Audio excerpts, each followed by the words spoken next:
ശ്രീ രാമേന്ദ്രനാണ് പാറശാലയിൽ നിന്ന്.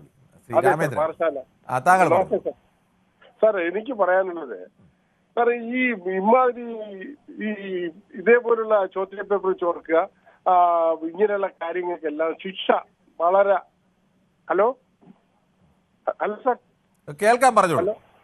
സാർ, ഇമാതിരി മോശമായ പ്രവൃത്തികൾ ചെയ്യുന്നവർക്കെല്ലാം കൃത്യമായ ശിക്ഷ ഉറപ്പാക്കണം സാർ.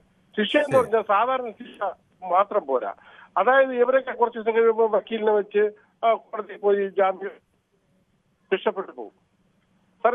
ഇവർക്ക് ഈ ഇമാതിരി എക്സാം നടത്തുമ്പോഴേ നോട്ടടിക്കുന്ന സ്വഭാവം കണക്കാക്കി ഈ പരീക്ഷകൾ നടത്തണം എന്നുള്ളതാണ്. രഹസ്യ സ്വഭാവം നടത്തണം സാർ. ഈ നോട്ടടിക്കുന്നതൊന്നും വെളിയിൽ ചോരുന്നില്ലല്ലോ. പിന്നെ എന്തുകൊണ്ട് ഈ ഇമാതിരി ലക്ഷക്കണക്കിന് പിള്ളേരുടെ എക്സാം രാത്രിയും പകലില്ലാതെ ഉറക്കം ഒഴിച്ചിരുന്ന് പഠിച്ച് കഷ്ടപ്പെട്ട് ഈ എക്സാം എഴുതാൻ പോകുന്ന പിള്ളേരുടെ ക്വസ്റ്റ്യൻ പേപ്പർ ചോരുന്നു? അതില് വളരെ ഒരു വ്യക്തമായ ഒരു വലിയൊരു ലോബി തന്നെ ഉണ്ട്. ഈ ലോബിയെ നശിപ്പിക്കണം. ഇവർ കാശിന് വേണ്ടിയിട്ടാണ് ചെയ്യുന്നത്. ഈ കാശ് വേണ്ടി ഇവരെ കാശിനെല്ലാം ഗവൺമെന്റ് കണ്ടുകെട്ടണം, ഇവരെ തുറുങ്കിലടയ്ക്കണം. അങ്ങനെയാണെങ്കിൽ ശിക്ഷ മാതൃകാപരമായ ശിക്ഷ ഉണ്ടാക്കണം. അല്ല സാർ, കേൾക്കാൻ പറഞ്ഞോളൂ സാർ. ഇമാതിരി ശിക്ഷ ഉറപ്പുവരുത്തിയാണെങ്കിൽ ഇമാതിരി ഒന്നും ഉണ്ടാവില്ല സാർ. ശരി, അഭിപ്രായം വ്യക്തമാണ് ശ്രീ രാമേന്ദ്രൻ പാറശാല.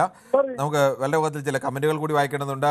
നേരത്തെ മിസ്റ്റർ XR എന്ന് എഴുതിയ ആൾ പറയുന്നു, റൌഫ് എന്നാണ് എൻ്റെ പേര്, this is my 4th attempt ആണെന്ന് പറയുന്നു. ഇവർ നമുക്ക് 36 ദിവസമേ തന്നുള്ളൂ, അത് 50 ദിവസം വേണമായിരുന്നു എന്നൊക്കെയാണ്.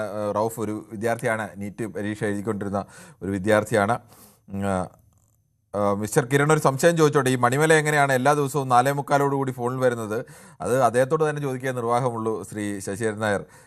തുടർച്ചയായി വിളിച്ചുകൊണ്ടിരിക്കുന്നവർക്ക് ഫോൺ കിട്ടും, ചിലപ്പോൾ ആദ്യത്തെ കോൾ കിട്ടും, ചിലപ്പോൾ അത് നിരന്തരം വിളിക്കുന്ന എല്ലാവർക്കും അറിയാം എങ്ങനെയാണ് വരുന്നത് എന്നൊക്കെ.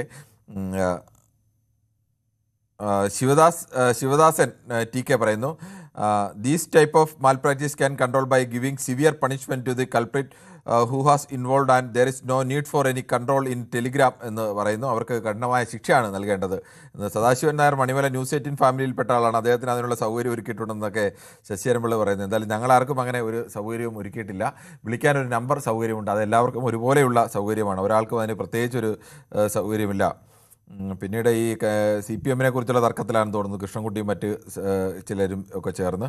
എന്തായാലും അത്തരം കാര്യങ്ങളൊക്കെ ചർച്ച ആ തരത്തിലേക്ക് കൂടി പോകുന്നുണ്ട്. എനിക്കത് നീറ്റ് പരീക്ഷ വിട്ട് അവർ രാഷ്ട്രീയത്തിലേക്ക് ചർച്ച കടത്തിയെന്ന് തോന്നുന്നു. എന്തായാലും നമുക്ക് ഒരു ചെറിയ ഇടവേളയ്ക്ക് ശേഷം കൂടുതൽ വാർത്തകൾക്ക് News 18 Keralam YouTube channel subscribe ചെയ്യുക.